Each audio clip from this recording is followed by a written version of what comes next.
Y ahora volveremos con ellos. Alberto Penades, muy buenas noches. Hola, buenas noches. Bienvenido al Objetivo, politólogo de la Muchas Universidad gracias. de Salamanca, que ha estudiado los diferentes sistemas de cómo esto funciona afuera. Si tuviera, sé que esta pregunta es difícil, ya lo hemos hablado, pero si tuviéramos que poner una nota de 0 a 10 de cómo es la democracia interna de los partidos en España, Alberto Penades, ¿qué diría con lo que ha estudiado? Hombre, si puedo no responder solo con la nota, hay como varias asignaturas, ¿no? Yo creo que a veces se identifica demasiado fácilmente la democracia de los partidos con la participación o inclusión en los procesos de decisión, como las primarias, sobre todo en lo de elegir candidatos y todo esto que antes se llamaba el jardín secreto de la política, en un libro famoso, entre otras cosas por lo difícil que es mirar dentro, ¿no? Y lo poco que hay. Pero también la democracia interna de los partidos es la descentralización y también es el que existan contrapesos institucionales, ¿no?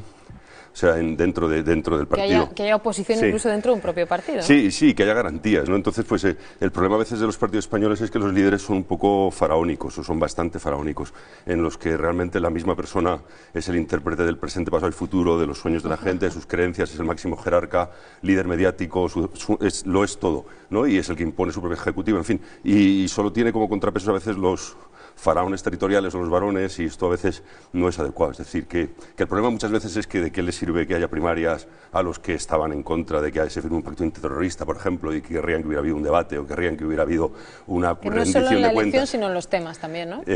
Sí, ¿no? Y en los mecanismos de control interno del partido una vez que el cargo ha sido elegido, no solo en que el cargo sea elegido muy inclusivamente. Entonces, yo creo que la democracia de los partidos en España deja bastante que desear, pero sobre todo, como la democracia española, por otra parte, en la falta de garantías y de controles internos, ¿no? Vamos a hablar ahora de cómo funciona en otros países donde hay ley, donde funciona porque hay ley, y en otros donde funciona aunque no haya ley. Pero es verdad que a veces la gente tiene la sensación de que el sistema es muy clientelar, es decir, que te meten en una lista porque eres amigo del jefe, o porque te llevas bien, o porque le has apoyado en una batalla anterior contra otro dentro del partido. ¿Esto es así? ¿Funciona también el amiguismo, como por lo menos los ciudadanos pueden percibir? Hombre, da la impresión de que sí. Es decir, un problema importante también de la democracia es que la militancia o los activistas parece que están un poco adormentados en general, en el sentido en que sí, funciona mucho el seguidismo y que hay poca disenso interno. Y esto tiene que ver un poco con lo de si se debe o no se debe intervenir legislativamente, porque a veces es como hay una disyuntiva, ¿no? ¿Se debe regular entonces para obligar a los partidos a hacer ciertas cosas o habría que cambiar los incentivos para que las hagan de otra forma?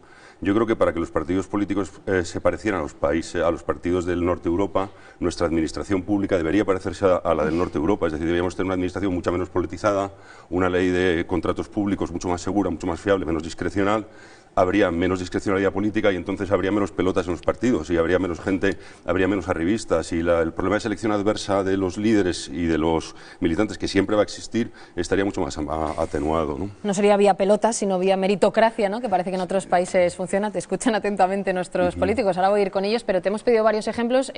Me decías, Suecia es un país que no lo tiene regulado por ley, no están obligados los partidos a hacer primarias, por ejemplo, y les funciona allí, la satisfacción ciudadana es alta. Sí, es un caso típico de autorregulación total, y donde, por cierto, también la administración está muy separada de la política y pasan otras cosas. Entonces, de hecho, no tenían ni siquiera ley de financiación hasta hace poco. Por un pacto de caballeros, de damas y caballeros, ellos hacían transparentes sus cuentas, ninguna ley les obligaba.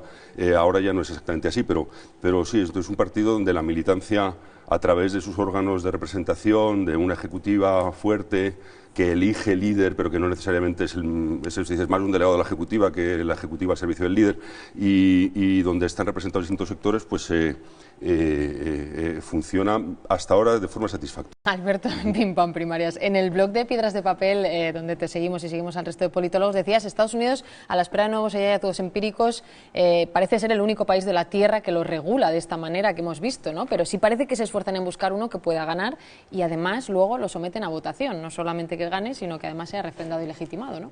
Sí, hombre, ahí querían hacer hincapié en que obligatoriamente solo lo tienen que hacer en Estados Unidos. Había alguna otra pequeña experiencia.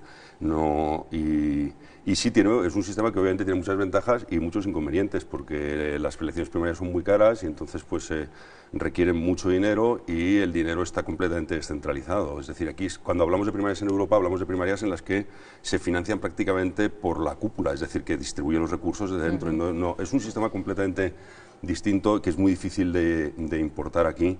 Las razones por las que se hicieron allí obligatorias son complicadas, y hay otras formas de hacerlo meritocrático. Yo que sé, en Gran Bretaña pues la selección de candidatos es muy meritocrática y no es por primarias, son comités locales que realmente buscan a la gente más preparada en cada lugar.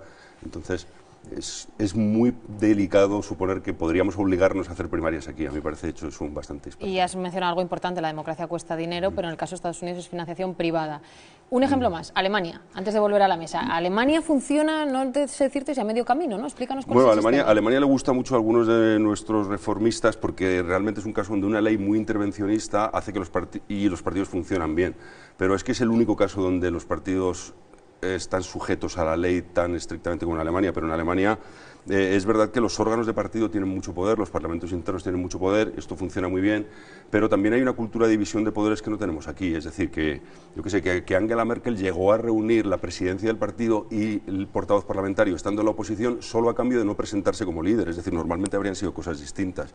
Es un sistema...